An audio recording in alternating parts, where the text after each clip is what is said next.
നിങ്ങളിപ്പോ ഈ സ്ക്രീനിൽ ഒരു കത്ത് കാണുന്നുണ്ടാവും. നമ്മുടെ മുഖ്യധാരാ മാധ്യമങ്ങളൊന്നും ഇത് കാണിച്ചിട്ടില്ല. അവരുടെ കയ്യിൽ ഇല്ലാഞ്ഞിട്ടല്ല, അവർ കാണിക്കില്ല. ഈ കത്തൊന്ന് ശ്രദ്ധിക്കണം കേട്ടോ.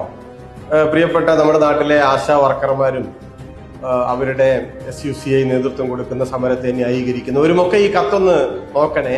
ഈ കത്ത് ഒക്ടോബർ 23-ാം തീയതി 2024 ഒക്ടോബർ 23-ന് കേന്ദ്ര ആരോഗ്യ മന്ത്രാലയത്തിലെ joint secretary Shri Saurabh Jain IAS, കേരളത്തിലെ ആരോഗ്യ additional chief secretary doctor Rajan N ഖോബ്രഗഡെക്ക് അയച്ചിട്ടുള്ള കത്താണ് നിങ്ങൾ ഈ സ്ക്രീനിൽ ഇപ്പോൾ കണ്ടുകൊണ്ടിരിക്കുന്നത്. എന്താണ് കത്തിലെ ഉള്ളടക്കം? 2023-24 സാമ്പത്തിക വർഷത്തിൽ NHMന്റെ വിഹിതമായി കേരളത്തിന് നൽകാനുള്ള പണം ലാപ്സ് ആയിപ്പോയി. അതുകൊണ്ട് അത് നിങ്ങൾക്ക് തരാൻ പറ്റില്ല. ഇതാണ് കത്തിന്റെ ഉള്ളടക്കം. ഞാൻ ചോദിക്കുകയാണ്, കഴിഞ്ഞ 23-24 സാമ്പത്തിക വർഷത്തിൽ കേന്ദ്ര സർക്കാർ കേരളത്തിന് NHMന്റെ വിഹിതത്തിൽ നൽകാനുള്ള പണം നൽകിയിട്ടില്ല എന്നാണല്ലോ ഇത്. കാരണം എന്താവട്ടെ, അതിലേക്ക് വരാം. അതാണല്ലോ കത്തിന്റെ ഉള്ളടക്കം. ഈ വിവരം നമ്മുടെ നാട്ടിൽ എത്ര ആളുകൾ അറിഞ്ഞിട്ടുണ്ട്? എത്ര മാധ്യമങ്ങൾ നമ്മളോട് പറഞ്ഞിട്ടുണ്ട്? എത്ര ആശാ വർക്കർമാർ ഇത് അറിഞ്ഞിട്ടുണ്ട്? എന്തുകൊണ്ടാണ് പണം തരാത്തത്? അതിൽ കാരണം പറയുന്നുണ്ട്. നിങ്ങൾ NHM ശുപാർശ ചെയ്യുന്ന അല്ലെങ്കിൽ നിഷ്കർഷിക്കുന്ന ബ്രാൻഡിംഗ് പൂർത്തിയാക്കിയിട്ടില്ല എന്നാണ്. അതെന്താണ് ബ്രാൻഡിംഗ്? ഈ കേന്ദ്രാവിഷ്കൃത പദ്ധതികൾ കേന്ദ്രവും സംസ്ഥാനങ്ങളുമാണല്ലോ. അതിൽ കേന്ദ്ര സർക്കാരിന്റെ നിഷ്കർഷകൾ, മോദിയുടെ പടം, അവരുടെ പേര്, അവരുടെ പെയിന്റ്, അവർ പറയുന്ന പെയിന്റ്, ഇങ്ങനെയൊക്കെയാണ് കെട്ടിടങ്ങൾക്കൊക്കെ കൊടുക്കണമെന്നാണ്. അപ്പൊ ഇവിടെ എന്താണ് അവർ പറയുന്നത്? ആയുഷ്മാൻ ആരോഗ്യ മന്ദിർ എന്ന് പേര് മാറ്റണം, അതിന്റെ പെയിന്റിന്റെ കളറൊക്കെ മാറ്റണം. എന്തിന്റെ? നമ്മുടെ പ്രാഥമിക ആരോഗ്യ കേന്ദ്രത്തിന്റെ. നമ്മുടെ പേര് നോക്കുക, എത്ര നല്ല പേരാണ്, പ്രാഥമിക ആരോഗ്യ കേന്ദ്രം. അത് മാറ്റണമെന്നാണ്. കേരളം അതിന് തയ്യാറായില്ല. നമുക്കത് സ്വീകാര്യമല്ല. എന്തുകൊണ്ട്? 2-3 കാരണങ്ങളുണ്ട്. ഒന്ന്, കേരളത്തിന്റെ വാർഷിക ആരോഗ്യ ബഡ്ജറ്റ് 12,000 കോടിയോളം രൂപയാണ് ഏകദേശം. അതിലൊരു 7-8% NHMന്റെ വിഹിതം. NHM തന്നെ അതിന് 40% അതാത് സംസ്ഥാനങ്ങളുടെയാണ്.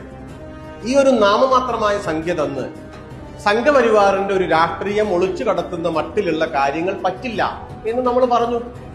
രണ്ടാമത്തെ കാര്യം, ആയുഷ്മാൻ ആരോഗ്യ മന്ദിർ. ഇതൊന്നും നമുക്ക് പരിചിതമായ കാര്യങ്ങളല്ല. ഈ പേരുകളൊന്നും നമ്മുടെ ഒരു രീതിയുമായി, സ്വഭാവവുമായി ചേർന്നു പോകുന്നതല്ല. അതുകൊണ്ട് പറ്റില്ല എന്ന് നമ്മൾ ഇത് പറഞ്ഞു. വീട് കൊടുക്കുന്നിടത്തും ഇതുപോലെ തന്നെയാണ്.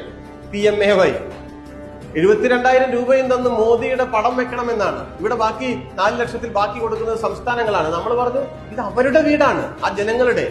ഇതിൽ കേരളത്തിന്റെയോ കേന്ദ്രത്തിന്റെയോ ഒരു ചിഹ്നവും പതിക്കരുത്. മനുഷ്യരുടെ ആത്മാഭിമാനം വളരെ പ്രധാനപ്പെട്ടതാണ്. ഇതാണ് കേരളത്തിന്റെ ഒരു സ്റ്റാൻഡ്. അപ്പൊ പറഞ്ഞു വന്നത്, ഇത് ബ്രാൻഡിംഗ് പൂർത്തിയാക്കിയില്ല, അതുകൊണ്ട് നിങ്ങൾക്ക് ഈ പണം തരാൻ സാധിക്കില്ല, നിങ്ങളത് ലാപ്സാക്കി എന്നാണ്. അതാണ് ഭാഷ. എത്രയാണ് തരാനുള്ളത്?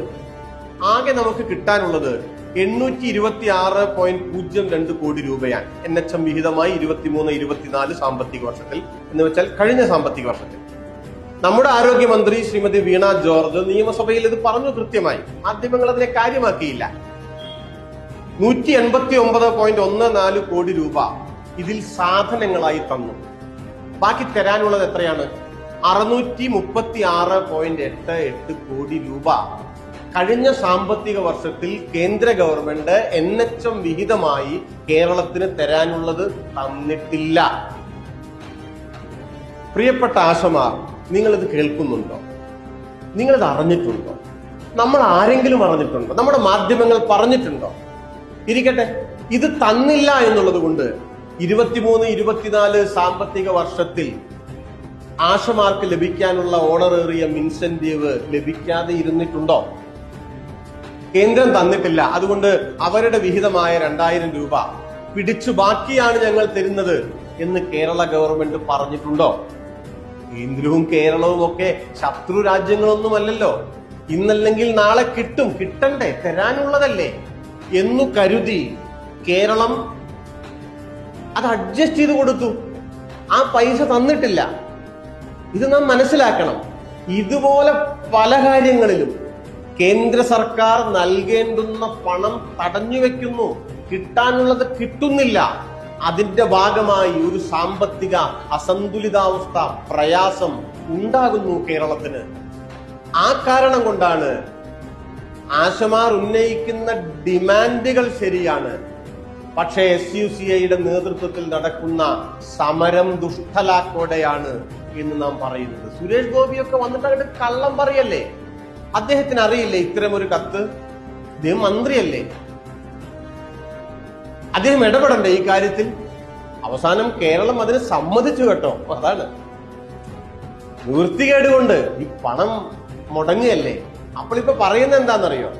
ഈ നാമമാത്രമായ സംഖ്യ തന്നിട്ട് ബ്രാൻഡിങ് പൂർത്തിയാക്കണമെന്ന് പറയുമ്പോ അവര് പറയുന്ന നിറം, അവര് പറയുന്ന സമയത്ത് നമ്മുടെ പ്രാഥമിക ആരോഗ്യ കേന്ദ്രങ്ങളുടെ ചുമരുകളിൽ പൂശിയില്ല എന്നൊറ്റ കാരണം കൊണ്ട് 636 കോടി രൂപ കേന്ദ്ര ഗവൺമെന്റ് തടഞ്ഞു വെച്ച വസ്തുത എന്തുകൊണ്ടാണ് SUCIക്കാർ ഉന്നയിക്കാത്തത്? എന്താണ് ഇത് മാധ്യമങ്ങൾ ചോദിക്കാത്തത് എന്ന് നമ്മൾ ചോദിക്കണ്ടേ?